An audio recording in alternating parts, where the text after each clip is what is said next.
Hello everyone. Today we are going to discuss a poem Ecology by A.K. Ramanujan. Ecology means the relationship between living things and their surroundings.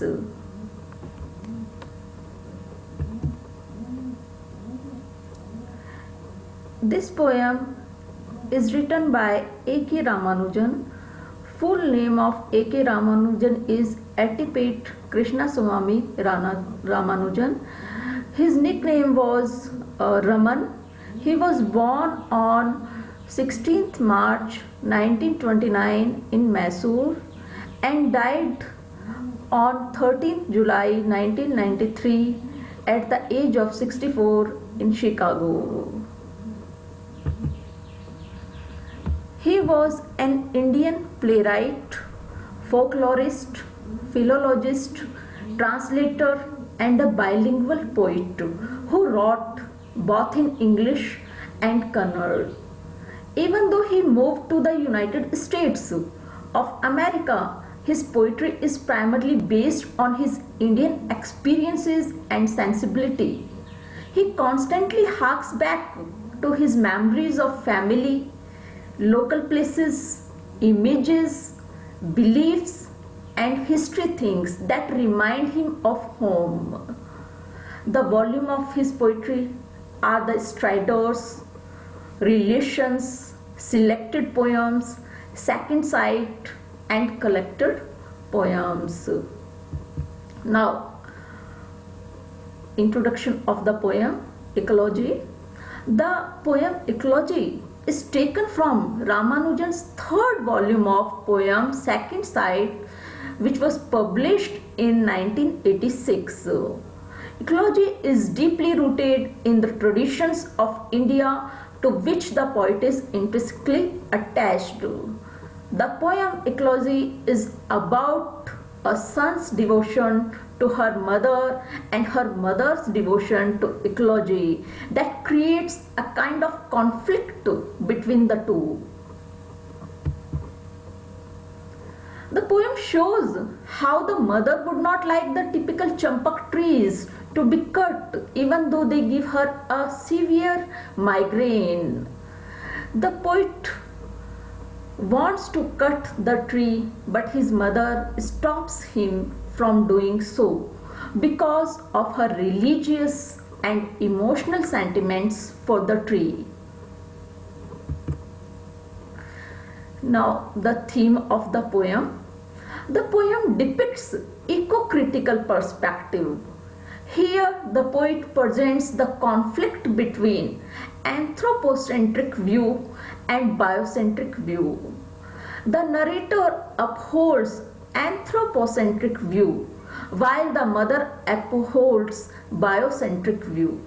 Here the narrator wants to cut down the tree which gives migraine to the mother, but she does not allow him to do so.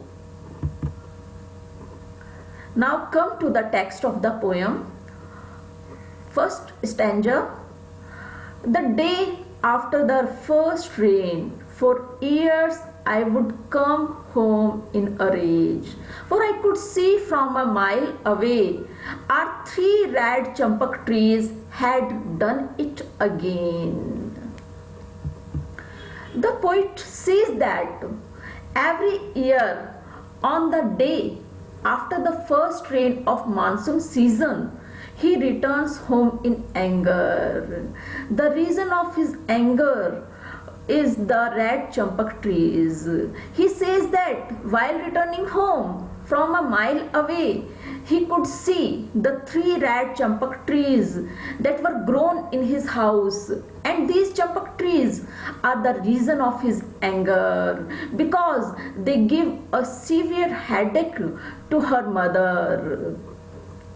The poet says that for a number of years during every first rain, he finds his mother suffering from a severe headache or blinding migraine due to these champak trees.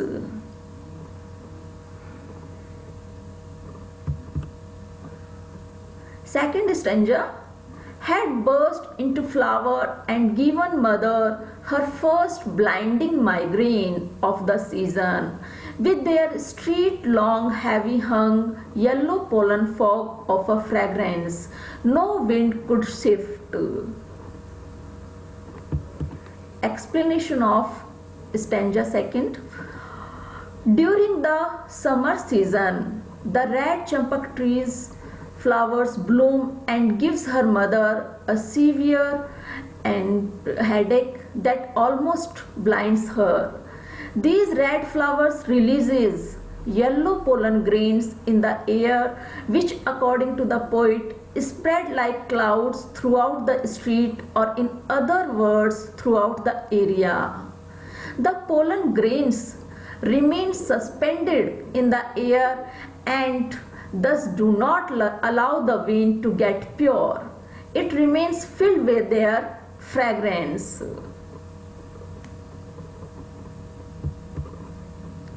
Third stanza. No door could shut out from our black pillared house whose walls had ears and eyes, scales, smells, born creaks, nightly visiting voices, and were porous like us. The poet tells us that no door of the house could prevent the smell of the red champak trees from entering in. The poet describes the walls of his house that could not keep away the smell of the champak flowers. They allowed everything to seep through or enter, including smells and movement of bones, ghostly voices in the night, and so on. The poet personifies the house here, saying that, like us, it is also suffering from the bombardment of pollen grains. Just as a human body has tiny holes through which sweat comes out, the walls also have small holes. In such a house and porous walls, smell of flowers cannot be prevented from entering, and it spreads everywhere and creates trouble for everyone. Next stanza. But mother, flashing her temper like her mother's twisted silver, grandchildren's knickers, wet as the cold pack on her head, would not let us cut down a flowering tree. The poet eventually tells the mother that he is going to cut the trees because they give her migraine and flashes rage and anger in her head. The poet compares her mother's anger with twisted silver, which either on the roof or in the balcony, which is shining because of the wet knickers of her mother's grandchildren, probably his own children. Thus, like the silver wire, his mother's head is also twisted due to severe pain.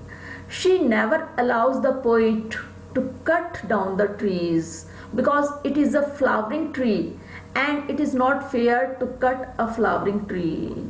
Her mother's religious and emotional sentiments attest to the tree.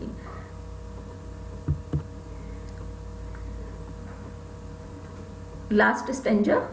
Almost as old as her seeded, she said, by a passing bird's providential droppings, to give her gods and her daughters' daughters baskets full of annual flower, and for one line of cousins, a dower of migraines in season. Explanation of the last stanza and the concluding lines. The mother tells the poet that the tree is as old as she is, and its seed was dropped by a chance or luckily by a passing bird. The poet's mother believes that The bird seeded the plants so that a line of cousins, or in other words, each new generation may be able to offer its basket full of annual flowers to God and their daughter. And for this reason, she is all prepared to bear the pain of migraine and not in favor of cutting down the champak trees.